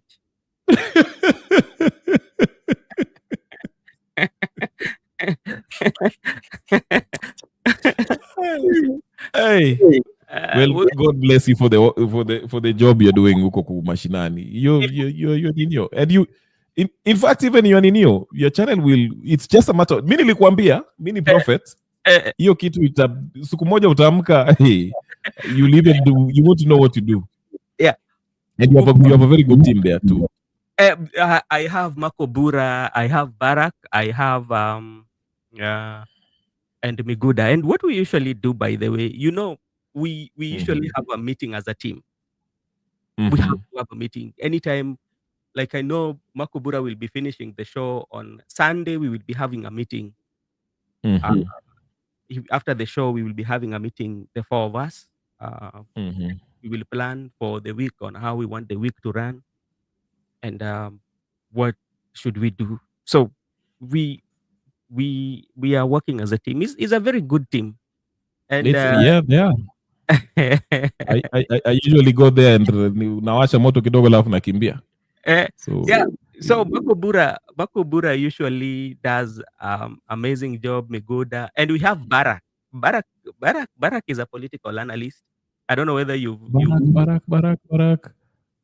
Who is Barak? I think I know him. Is he the one who wear glasses? Yeah, Barak wear glasses. Yes. His schedules are usually Wednesday, Thursday, Friday, Saturday, Sunday. He was here. He was there today, I think. Yeah, he was there today. So yeah, I know Barak. Yeah. So my regular schedule with Miguda is usually each and every day early. Then Makobura will come with net show. There you go. Yeah, you have it covered. That's your I told you the secret of this thing is consistency, and you're very consistent. Unajua ukiwa peke yako mambo ikienda vibaya, so no one can cover you. Me, I'm a one man show. Nikiwa mgonjwa ni hivyo. Yeah, so Gibson, I can't. Gibson, thank you so much. Yeah, Gypsy has been very, very supportive, and you're doing well. You're doing well, and more blessings will go to you. Unaendelea vizuri, and you bring very interesting people. Songa niliona ako huko. Songa is coming. Mujuku is coming. Kenneth, unajua Wanjala? Wanjala will be coming because Wanjala. This MP stupid. Let me withdraw. You know that guy who said that thing at Bomas? Who said what? He said what? No, remember. Oh yes. Yes, I know Wanjala from Ninio from. I know Wanjala from Jacaranda. I like Wanjala. Wanjala. Actually, I'm engaging them. I'm just like I'm 2 steps away from them. I've gathered their information. What now remains is to schedule for those shows. Barak is great too. Don't forget our Kevin Obura and Young Miguda. Those are my brothers. Very good. I tell you, those guys. I tell you, tukikutana. Yeah, they're very. Yeah. They're very consistent. I like that they're very consistent every day. You know that's how you build, because people know nikikuja saa kama hizi I'll get nani hapo. That's yeah. They're doing, and they're very balanced, and that's what I like about them too. They're very balanced. They're not. We have one person who is still very shy from coming to camera, so bado tunamtrain atakuja tu. Nani huyo tumjue mapema ndio tu we take it slow. Jenda bado ameogopa kukuja kwa kamera. Oh, I know who you're talking about. The young lady. No, the young lady is usually our guest, but now our panelist. We have our own in-house panelist. Okay. So we are all male, so we are trying to bring in a new gender balance. To bring balance, that she will also be hosting shows at her own time. So that I see you're following the constitution. So lakini bado ameogopa camera, but I'm still training her behind the camera hivi. So soon she will just coming. So we will have different people who are coming on the show. That's nice. Do you know when Wanjala is coming, so I can tune in? I mean, I usually tune in every day anyway, because I know like around 11 you're always there. So my Wanjala, we've communicated. Or bado unapanga. But we've communicated. We are okay. We are just still looking for the day. Mujukutu, We are just waiting to schedule them. So maybe by this week, starting on Sunday, we will know where we are. Okay. Yeah. Okay, that would be. Na uongeze Anyaga hapo Anyaga akiingia pia. Is it Anyaga? Is it Ayaga? Ayaga, not Ayaga, not Ayaga. Or the Ayaga PSC. Ayaga is yeah, people. Ayaga yeah, guys. Is a what? He's a good friend, you know. Yeah, he's very funny sometimes. Mwanzo squile sijui kama nagonganga kitu lakini zingine tunamweka kando kidogo kama nini anything, you know. Alafu ongeze captain huko ndani. Hiyo siku mtakoroga kweli kweli. But yeah, like I said, I enjoy it. That's the first, kwa sababu huku kujanga mapema, so yeah, that's the first new that I usually watch. Yeah. Then you know, mi nitajaribu kuingia huko afternoon. Mi schedule yangu is all messed up, so I can't stay consistent anymore. But even me, actually, I'm working on it. You know, I usually go for some talks, some area. Yeah. So unajua hiyo that's why it's very important to have a team. That way hata kama hauko, the consistency is still there. But yeah, so mnasikia anybody that knows about Brother Benzo, that's hiyo ndio is the channel ya future. Utateka huyu jamaa atateka over. I'm telling you people. I keep on telling him here, he doesn't listen. Utamka siku moja hata ataanza maringo.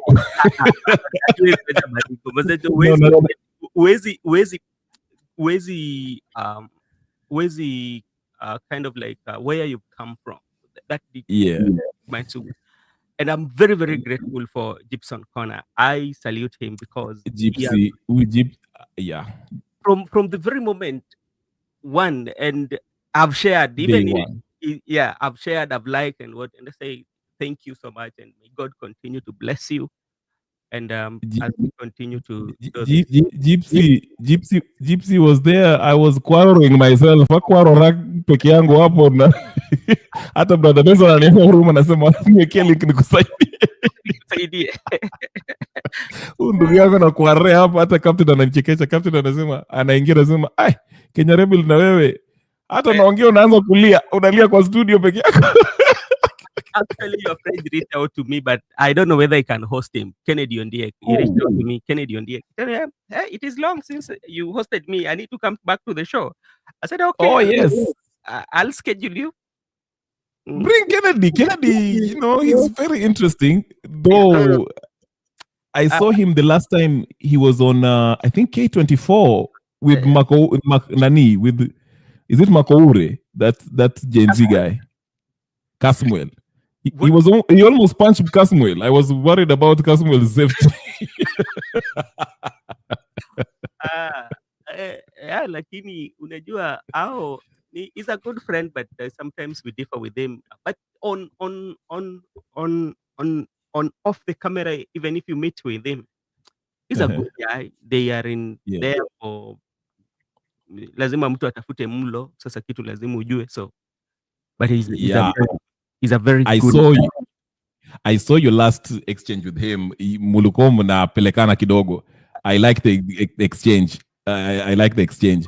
Nani pia. I tried to call Nani Willis. What's his name? Piki. I don't know with senior counsel. I've tried to text him. There was a time I wanted to bring him on board. Even this guy, Eric Mebey, the guy who was for Gashagwa. I don't know whether you saw him, one of the council. We hosted him once in our channel. Which one? Maybe? Yeah. There was one of the I'm trying to think about it. Yeah, he did not talk though, but he was among the council members of okay. Yeah, we hosted him once. He's from Tanzania. Reach out to Nani. What's it? Nsogo. Is it Nsogo or Onsongo? Onsongo or who? The one that was deconstructing Metuse. He really finished Metuse's career. Onsongo. Elisha. You have no Elisha, yeah. Is it Elisha or Elisha? Yeah, Elisha. Utampata wapi? Watu wapata ni ngumu. Sasa ni wendi uko na nini huko? Wewe uko na connection huko. Sasa me Willis nilimpigia simu, I think, but I called him very late, so, and it was a weekend. I think it was last Saturday. So I didn't. He probably saw this. Aliona simu akasema, "Ai jamani, hii ni simu gani saizi?" Yeah.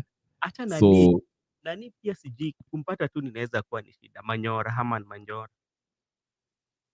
I don't if know. you get Willis, you can get Manyora because he usually he gets featured on Manyora a lot of times. But Manyora watches my stuff because there's one time I tagged him on X. On X. Yes, and responded. So Manyora, you can reach out to him through X, and you can get him. But Willis, the reason why I want Willis is because there's a lot of cases right now, legal stuff that's going on with all in 1111, 1111, Gachagua's case, now the Supreme Court ruling on affordable housing, finance bill. So I really wanted to get his take, and because I see his tweets, I follow him on X, but it's like you can't huwezi kumtumia DM kwa X, so hiyo namba tu nitajaribu tu mara moja tena. I don't know, maybe tomorrow early. Yeah, I don't know whether we are seeing this pattern of what is happening with the judiciary, that like right now everything that goes to the judiciary is the government side usually wins. I don't know whether you've realized that. Oh yeah. I don't know. It's mambo yao imeisha. It's like I said, hiyo kesi ya Gachagua and the finance bill, to me, it was the ultimate test to see if they are going to be independent. But when I listen to their renewal, their opinion on the renewal, they rule on the judgment, wameenda. There's and this 1111 inakuja because I heard people are saying wataenda kwa renewal, they'll go occupy the courts. Hiyo sasa ndio ita, because Adani, if they remove the conservative order on Adani, mambo kuisha. But I don't have any faith. Yeah. Which they will do. Yeah. Will do. And something also I realize, our judiciary, if our judiciary was did not have all these accusations that they have, I think we have the best judiciary in the continent, because when you look at even the Supreme Court of the US, the Supreme Court of US is usually political. Yes and no. Yes and no, because yes, in the sense that we know the usual suspects. We know that, let's say, Justice what's this?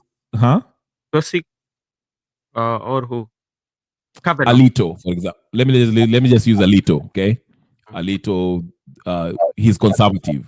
Yeah. Then you have the one from Yale, the lady. What's her name? I forgot her name. Whatever. The woman one, the lady one. She's usually liberal because she was Obama lim choose. So in that sense, we kind of expect who's conservative. Huh? Jackson? No, Jackson. She's no. How she's many Latino? No. How many ladies do we have in the justices? Do we have in the Supreme Court? Who are ladies? I think we have two. There's one Latino and there's one white one. No, remember, there's one that Joe Biden gave. Because the third one, the old one was the last one was Joe Biden. Then there was one that Trump gave. There was this one who died. Then Trump replaced. So I think we have three ladies in the Supreme Court. Do we? Let me see. Yeah, I think there are three. Supreme Court. I can confirm with it. But anyway, what I'm trying to say is this: we usually have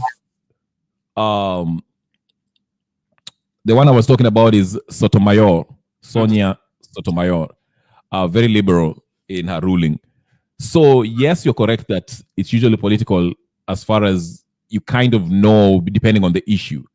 Let's say if it's abortion, you'll know where they stand. But if it's an issue, let's say it's it's none of those cultural issues. It's a non-cultural issue.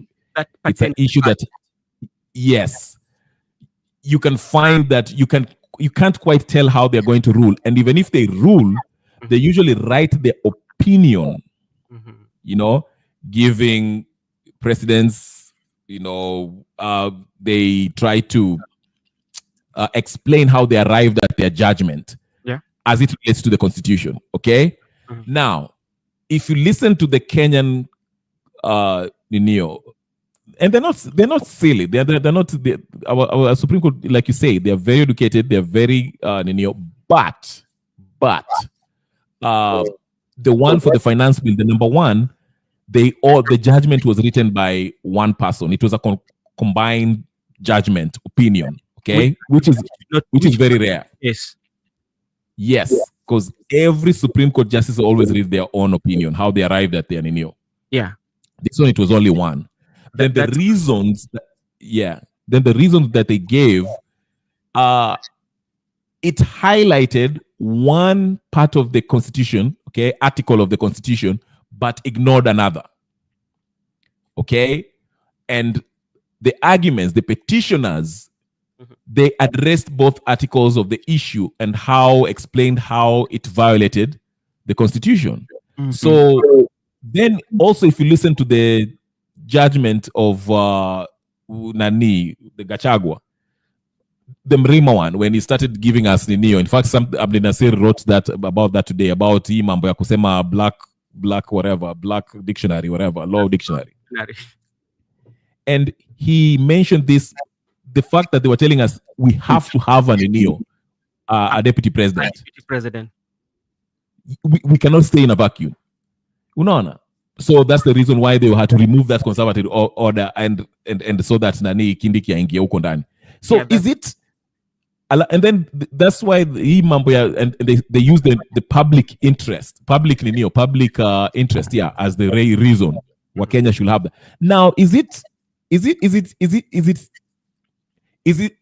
not more important that we have justice? Because I think justice is the one thing that the public interested about, so to speak.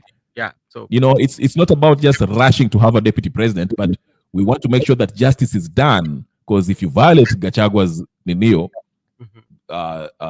civil liberties or constitutional rights, then you violate every Kenyan. So anyway, just to say that they are competent, they are great judges, but the problem is, like Abdi Nasir rightfully put it, juris pesa. Pesa ikishaingia huko, the executive has so much influence. Yeah, but I usually call it the legal versus incentive. Where does it lie? Even when you come to the legislative versus incentive, then the judiciary versus incentive. When you go to the executive versus incentive, then this is what I say, that incentives, they are kind of like when the incentive is given out, they direct or they interfere with your way of thinking.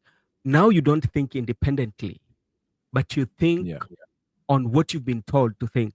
And that made me to question about even Caleb Amisi. Yeah. Why, on what grounds were you voting yes?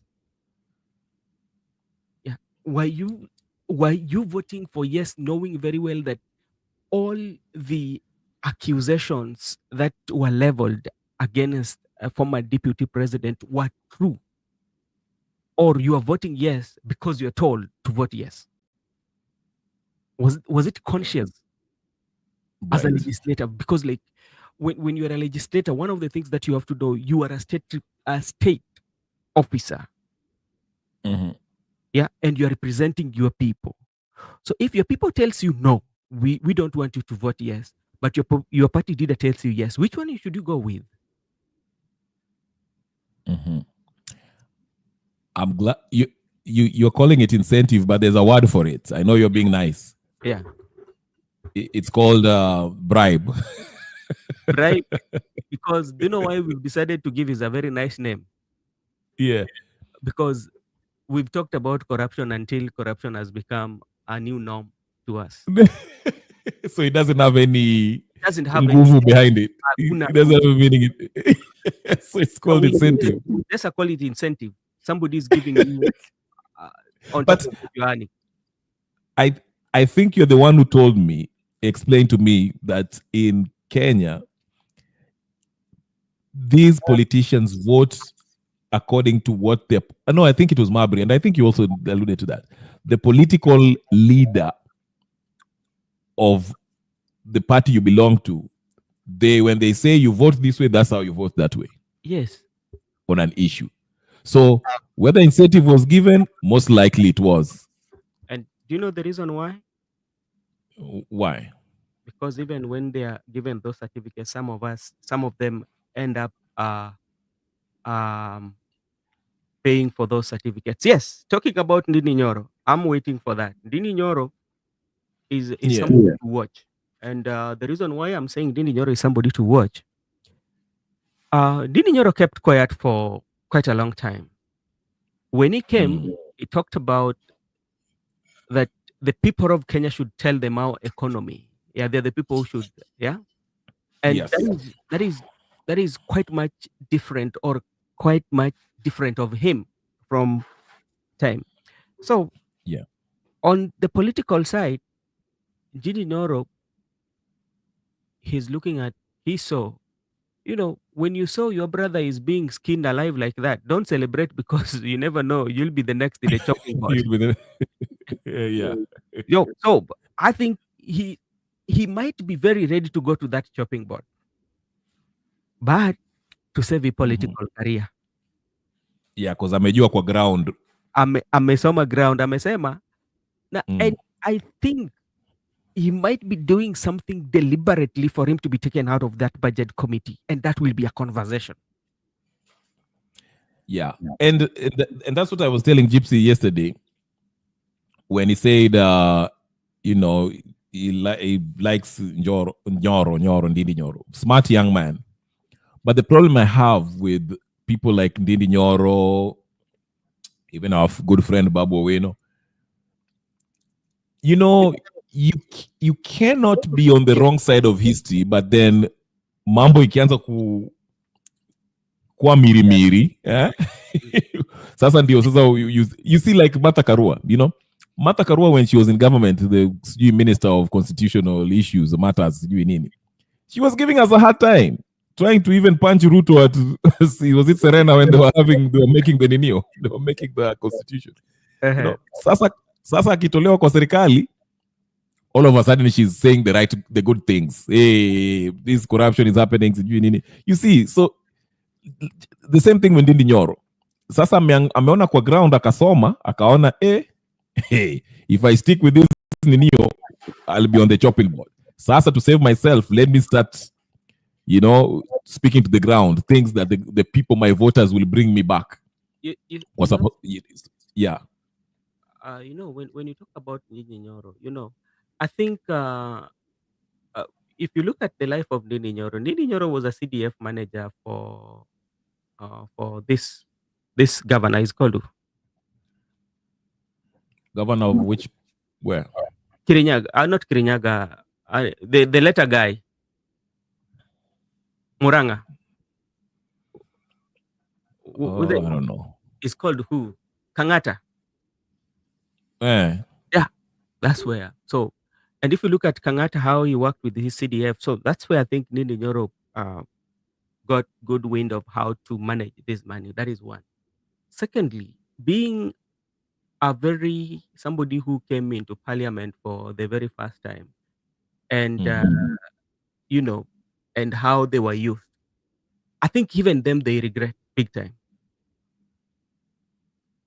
At some point, especially him, he regrets. I remember because he was in Jubilee, right? He was in Jubilee, and remember the people who campaigned against Uhuru Kenyatta, who were very, very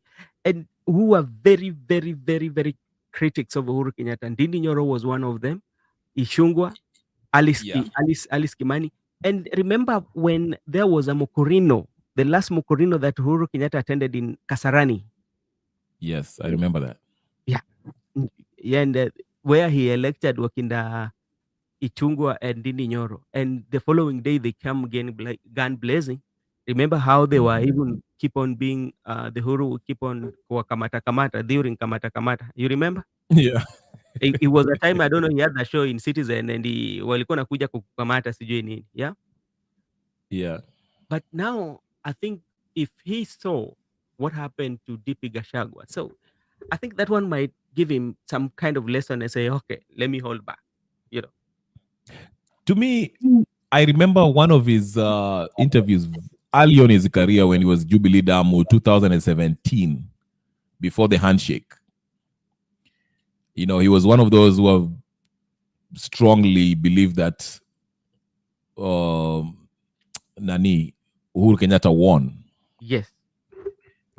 And I was listening to him and I was like, you know, they were asking him questions and he didn't make sense. It was more of like, you know, when you like somebody, whether you are presented with facts, you Or just or not, you are he won. You tell me. So from then I was like, okay, this guy. So what I'm saying is this, and this is why I don't, you know, now that he's coming around and is talking a good talk, you know, I'm saying when the situation favors you, you are okay, una support the oppressive regime. Lakini wakisha kuruka or ukiona there's a sign that watakuruka, that's why all of a sudden you care about the people should be telling you about. Then, you know, that's why I don't. That's why I like people who are consistent. Okay. And people ask, do we have any politician? Again, I go to Umpteenth. Consistent. At no point did he say that. I see you're shaking your head.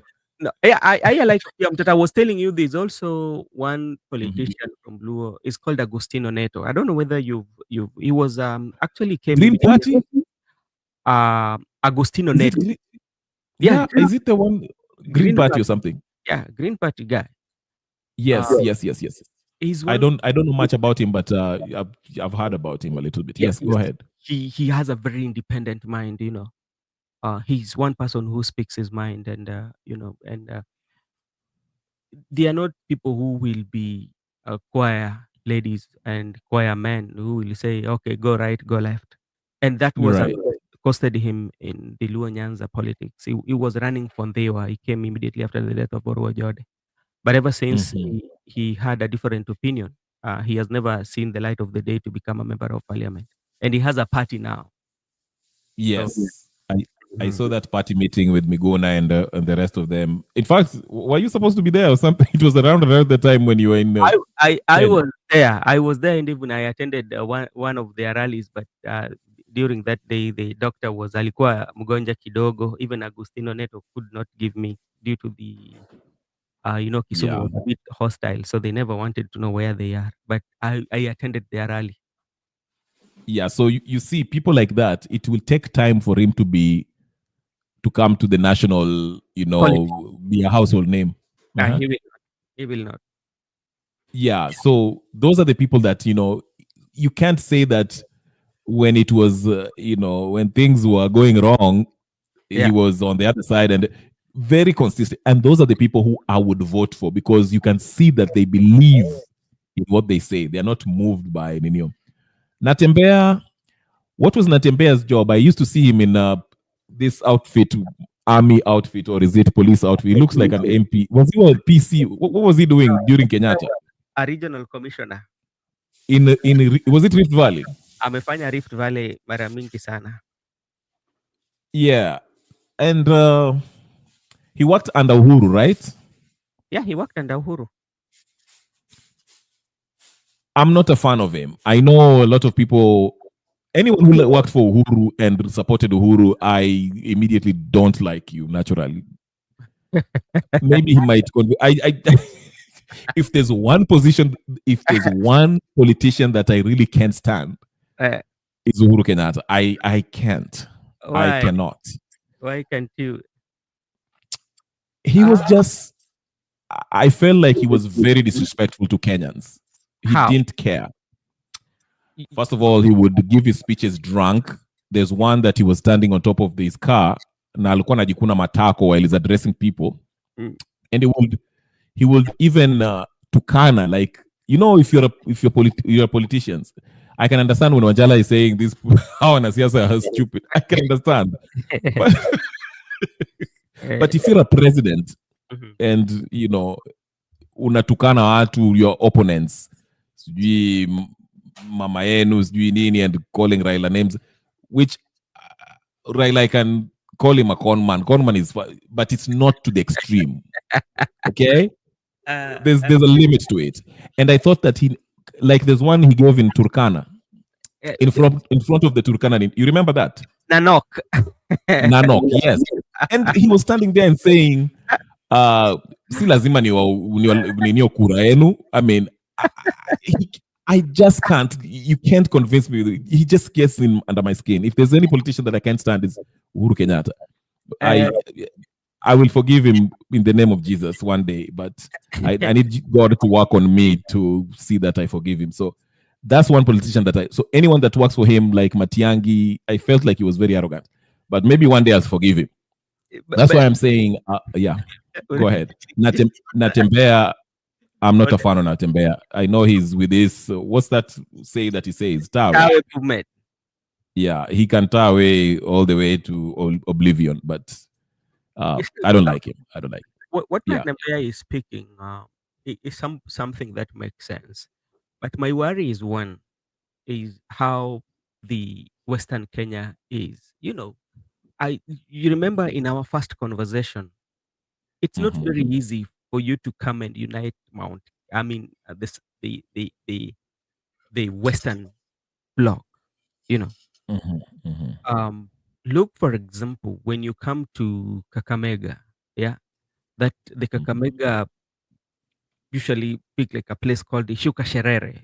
Those are like the people who listen to Oparanya so much. And you'll find that there, or the ODM is over there. Now, go to Bungoma.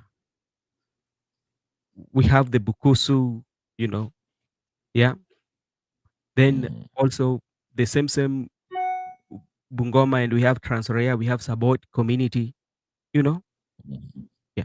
So, and they like their community, and it's not very easy for you to bring them. Go to Busia, you will get the Teso, the Angoromo, then you'll get people who come from a place called Bukayo Mundika, the Sibuabos, the Samia, And when you come to Budalangi, the Budalangi is the most complex one because the Budalangi is between the Luos and the Luyas. So, for you to say that, so the Luos and the Luyas, where will they go? Right. Yeah. And by the way, if you want to know one of the counties that is so diverse, it's Busia County. Yeah, Busia County. When you go to look at it even in the internet, when you're done, go and look at it. Busia County government has almost all the political parties. So Who much is the governor? Otuoma. Yeah. Wait, Otuoma is the one who was caught with the witch doctor. Is it? From is it Otuoma? I don't know. There was one that was caught naked with the Neo. With the witch doctor. Is it Otuoma? No. It was I don't think Otuoma. Remember Otuoma? The second time. The second time when who was coming in, I just mentioned his name, Ojamong. Yeah. No, there was, this UDA guy who used to be whatever sports. Who is that? He's from Lueland. What's his name? What kijana Budalagi, the other one. UDA. Is he a governor or what? No, he was like CS of something. We have a Babu Namwamba. Not a Babu Namwamba. There's another one. Rashid Echesa. Echesa is the one who exposed this governor. I think it was Otuoma. Is it Baraza? He was right. Baraza, yeah, Baraza is for who? Where? Kakamega. Okay, it was Baraza. Okay, Baraza, not Otuoma. Okay, Baraza is the one who was caught naked with a witch doctor. So Baraza is Kakamega, and that is the Oparanya guy. Yeah, I usually confuse the two, Busia and Nani and Kakamega. And I think Nani wants to run for Kakamega or Busia. What's this MP that usually drinks a lot and is young? Who is that? Nani, who akona drama. People think it's silly, but I don't think it's stupid. Oh, Peter Salasia. Yeah. Salasia was Kakamega. But I think Nani had a run for Kakamega. What's his name? Kalwale mwenyewe. Boni. Yeah. Yeah, so you're right. Ninio, the Luya land is very diverse and rich in votes. Yeah, so Natembea talks about his people. And when you look at Natembea is in Trans Nzoia. So if you look at Trans Nzoia almost is not Luya percent 100, you know? Yeah, because Kalenjins are also there. Yeah. Because, that's why people are saying Nani. Who used Nani? Si Gachagua. Mayor. Governor of Nairobi. What's his name? Sakaja. Yeah, they're saying Sakaja was born somewhere in Trans Nzoia and he has a Nandi name.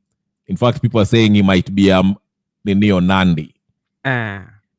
That's why Ruto alimweka hapo. That's why he's surviving. I saw Nani wants him Ninio to be Ninio. Robert Alai and some other lady were talking about he needs to be. Yeah, I think at which tribe is Busia? Busia is a mixed, my brother. Busia we have Teso. My sister. My sister. Busia we have Teso. We have Teso and Angoromo. Then from there, we have the Luyas, we have the Luos, we have the Samias. So it's a mixture of so many tribes. So it's not only the Luyas are there. So it's so many tribes are in there. Wow. No. Benson knows regions mpaka ana break down into molecules. Anatukwambia nani ako huko na nani hayuko huko. Usipotiange ukujange hapo to break it down bit. Yeah. The war that was there, the Tesos are, I think the Teso are the majority. That's why you Ojamong won 2 times. He went for two terms because I think they're coming from the larger community. Where does Nani come from? Shanzi. What's his name? Atuoli, yeah. Atuoli I think he's come from Kakamega County. Is Maragoli? I think he might be Hishuka. I don't know Ishuka. I know Nani. Wetangula is Maragoli. Wetangula is Abukusu. Aye. Allah? Brother Benson knows this. He knows these people ndani na nje. Hey, so I thought he was Maragoli. No, Maragoli is Mudavadi. Mudavadi is Maragoli. Really? It's because Mudavadi come from Vihiga. Yes, you're right. Maragoli. You're right. Vihiga, then you go to Luanda. So when you come from Vihiga, Luanda, hapo ukienda, that is Maragoli. Hey, brother Benson. Maseno, yes. Hapo. Hey. Unajua Maseno sando hapo Yala, Maseno. There was a fight for Maseno campus. That is, where does it belong? Is it in Vihiga County or Kisumu County? Kisumu County. Because immediately ukifika Maseno ukiwa the main usiende Siriba because we have Siriba campus in the main. So ukikuja hapa yenye iko kwa barabara hii, the next boma yenye iko hapo nyuma ni Maragoli. Which one comes first, Yala or Maseno? It's been a while. Where do you first? Yeah. Then Yala iko huko chini. Yeah, so Yala iko chini because unakuja from Kisumu unaingia Maseno. Yeah, from Kisumu. Yeah, from Kisumu. Unaingia Luanda, ukishatoka Luanda ndio sasa kuna place utateremuka, hii inaenda Bondo na Siaya, alafu hii inaenda Busia. So from Busia uko Yala on your way.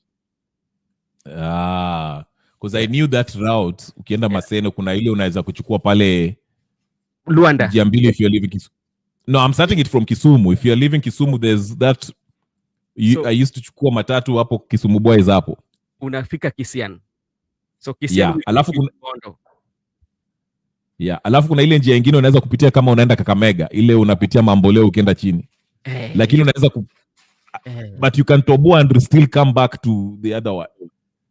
Yes, so it's been a while. Yeah. Lakini brother Benz, mimi nikifika huko ni kama vile captain ananiambia ukifika tu kwa airport unaenda ile makelele nimepiga hapa mpaka ninyoe nywele.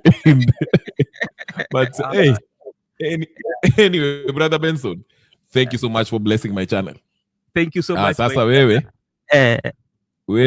tutazidi kusupport hapo. You have a great team. Tutakuwa tunasikia kila siku. Unajua saa nyingine nasikia hata I don't say anything, nasikia tu hapo kwa background, lakini ukileta Wanjala I have to watch that Wanjala. Bring Wanjala and cool. I will try my level best. Everything now Ondiek. Yeah, now Honorable Ondiek. Huyo hata alishaniambia when are we having the show, so it's just a matter of scheduling him. I will do that one very soon. And you know, don't be afraid to ask them tough question. Ufinye kidogo. Ndio macho yake ichafuke kidogo, wangeole kidogo ile kidogo. Wacha ndafanya hivyo. Niliona uliweka yule nani mama, sasa sijamuona tena. Ule wa nini, actually kuna siku nilimuita. Kuna maswali ambayo nilimuuliza ni kama ili akufurahia. Thank you so much my brother. Atarudi tu. So no, see mwenyewe she was very okay, but like party mwenyewe mpaka kanipigia unaweza delete hapo, nikamwambia unajua tulikuwa tunaenda live, nina record tukienda, so sisi live, so akasema okay. Yeah. Baada ameogopa lakini atakuja. I'll try to get Willis, nitampigia mara moja. I'll call him like one time, maybe probably Monday. What is happening in Monday? There's something happening in Monday. Monday ni 11/11, sindio? Yeah. So I can't call on that day. I'll try to call him the next day or Wednesday. Yeah. See if I can get him. But unajua Willis ni lawyers are very hard to get. They are busy with all the yeah. Ati? Nimejaribu kuongea naye lakini he's not responding. I don't know what is happening with him. I know they are busy, so they want live shows. I mean like one-on-one on the ground. So yeah. Si unatuma tu Miguda hapo afanye vitu. Yeah, ndatuma hata Mugura. Yeah. Yeah. But yeah, thank you so much, Nani. You're welcome, my brother, and wonderful. Yeah. Yeah, thank you. You have a good one. I know we'll be meeting next time if I find time again. Absolutely. Anytime. Unajua wewe ukiingia mpaka tukwekee red carpet. Tulianza mbali. So asante sana. Nimeshukuru. Asante. Okay. Yes, ladies and gentlemen, brothers and sisters, that was Brother Benson. He has a channel just like this one. Go up there. It's called Brother Benson Media. Subscribe, share, like, comment, and do all the good stuff. KK, Gypsy Corner, everyone, MDO, everyone who has been here commenting and being part of this, I thank you so much. If you're going to watch this on repeat, share, like, subscribe, comment, do all that good stuff. And I'll see you guys probably tomorrow, okay? Tomorrow we'll see after Liverpool loses to what's that team? Who are they playing tomorrow? Aston Villa. Yes, Aston Villa. Yes, they're playing Aston Villa. Then Brighton is playing Man City. So Brighton, hopefully you do something too. We'll see. We'll be here. I'll be here tomorrow. So thank you so much, everyone. Have a good night and God bless. Peace and blessings.